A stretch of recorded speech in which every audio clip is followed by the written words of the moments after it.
Halo, assalamualaikum dulur. Jumpa lagi bersama saya Celpio Dengawi. Di video kali ini saya akan membahas masalah-masalah yang sering terjadi pada power class H. Oke, sebelum lanjut ke videonya silahkan subscribe bagi yang belum subscribe dan nyalakan lonceng notifikasinya supaya tidak ketinggalan video terbaru dari saya. Terima kasih. Nah, oke dulu ya, kita lanjut ke videonya. Di sini saya sudah ada power class H ya. Nah, di sini power class H 4 set TR final. Nah, karena power class H ini sedikit berbeda dengan power class AB ya, maka masalah yang terjadi pada power class H ini juga sedikit berbeda dengan power class AB ya. Nah, di sini saya akan menerangkan sedikit mengenai masalah yang sering terjadi pada power class H. Nah, oke dulu ya. Jadi yang pertama yang paling terjadi, yang sering terjadi itu adalah stepper tidak on. Ya, jadi steppernya ini pada power class H dia tidak on, tidak nyala. Nah, seperti yang kita ketahui, kalau stepper itu dia untuk mengganti tegangan antara tegangan menengah dan tegangan tinggi. Itu di switch atau diganti menggunakan si stepper ini. Nah, jadi ketika steppernya ini nggak nyala, steppernya ini nggak jalan, tentunya power amplifier kita itu dia nggak bekerja di kelas H, akan tetapi tetap di kelas AB. Nah, jika si stepper itu nggak jalan, maka power juga tenaganya kurang karena dia bekerjanya di kelas AB. Jadi wattnya juga kecil, suaranya kurang nendang, seperti itu.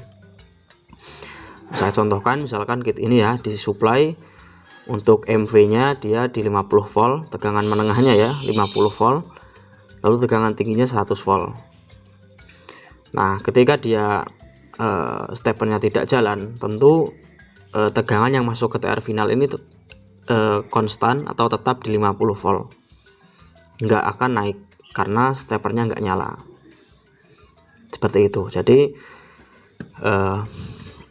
yang pertama itu stepper tidak nyala. Nah, ketika stepper tidak nyala maka suara juga kurang clear, wattnya menurun, tidak akan sekuat jika steppernya nyala.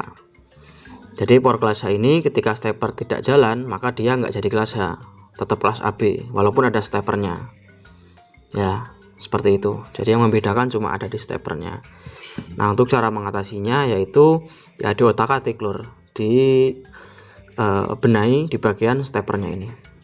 Nah, kalau ini kit yang saya pakai ini sudah lumayan canggih karena di sini sudah ada LED steppernya, LED indikator stepper warna biru ini.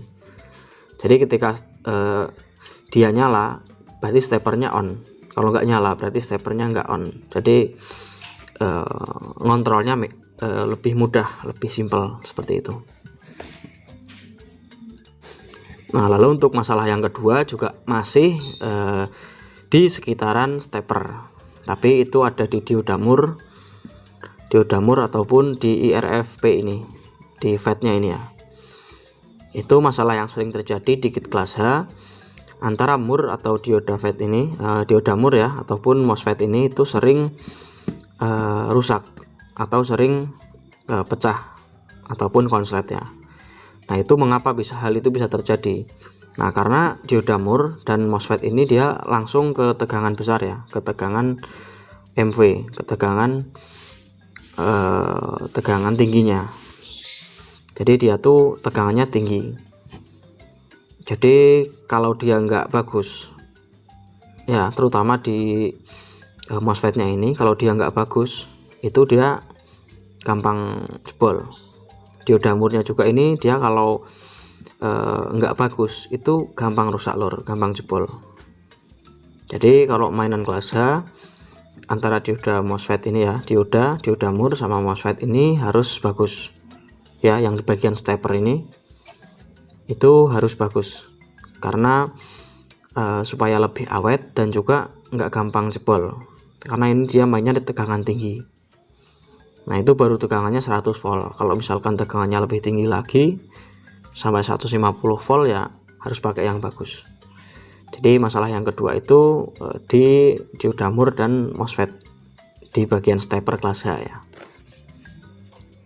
Jadi dia kalau dia konslet ya nggak mau nyala powernya, tidak hanya steppernya nggak jalan, tapi powernya juga nggak akan nyala lor kalau dia konslet.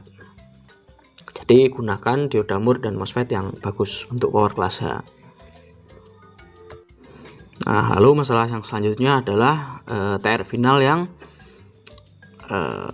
mudah jebol, rawan jebol. Di power kelas H itu TR final mudah jebol kalau TR finalnya itu nggak bagus, TR finalnya abal-abal.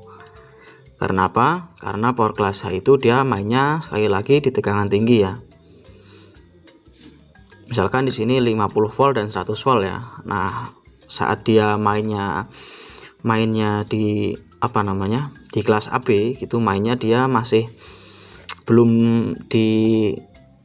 digenjot habis-habisan ya, masih main santai, itu oke lah untuk finalnya masih aman. Tapi ketika dia dinaikkan itu final rawan jebol, karena ketika powernya dinaikkan, digenjot, dipaksa untuk powerful, maka tegangan yang masuk ke TR final ini nanti dia akan ikut naik.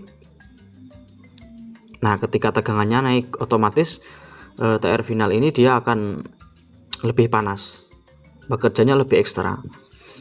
Kalau TR finalnya tidak bagus, TR final abal-abal, itu akan mudah jebol gitu. Jadi kalau ngerakit power kelas H ya usahakan untuk finalnya dicarikan yang bagus, jangan disamakan dengan power kelas AB, karena kalau power kelas AB kan tegangannya ya di bawahnya kelas H.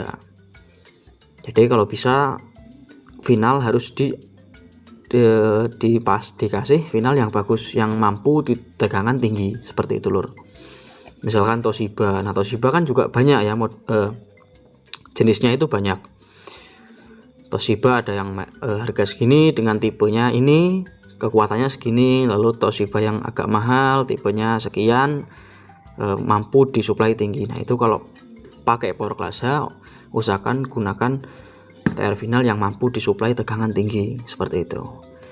Nah, jadi ya lumayan mahal untuk perakitan power kelas H ini. Jadi untuk transistor final, terus dioda mur, FET itu nggak boleh sembarangan, harus gunakan yang benar-benar bagus supaya dia bisa lebih awet dulur. Karena beda sama kelas AB. Kelas AB kan tegangannya rendah ya, kalau kelas H ini tegangannya sudah masuk di tegangan tinggi, jadi semuanya harus serba yang bagus juga supaya lebih awet.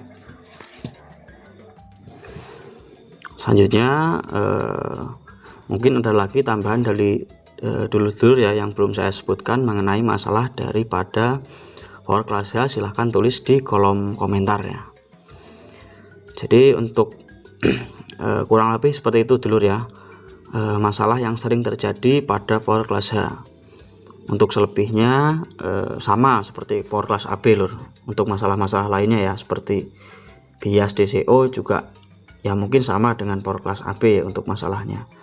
Tapi untuk masalah yang paling umum pada power kelas H yaitu tadi ada kurang lebih 3 ya. Tapi kalau ada lagi masalah yang belum saya sebutkan, bisa dulur-dulur tulis di kolom komentar supaya kita bisa berbagi ilmu ya, berbagi pengalaman seperti itu. Jadi power kelas H ini ya sebenarnya juga nggak begitu nggak begitu rumit dulur ya. Kalau kita sudah paham power kelas AB, tentunya juga akan paham dengan power kelas H. Dia cuma ada penambahan stepper saja. Jadi kalau ada masalah ya mungkin masalahnya ya di bagian stepper, lagi-lagi di bagian stepper seperti itu. Nah, oke dulu ya, sekian video kita kali ini, semoga ada manfaatnya. Kita sambung di video-video selanjutnya. Wassalamualaikum warahmatullahi wabarakatuh. Salam damai. Jos.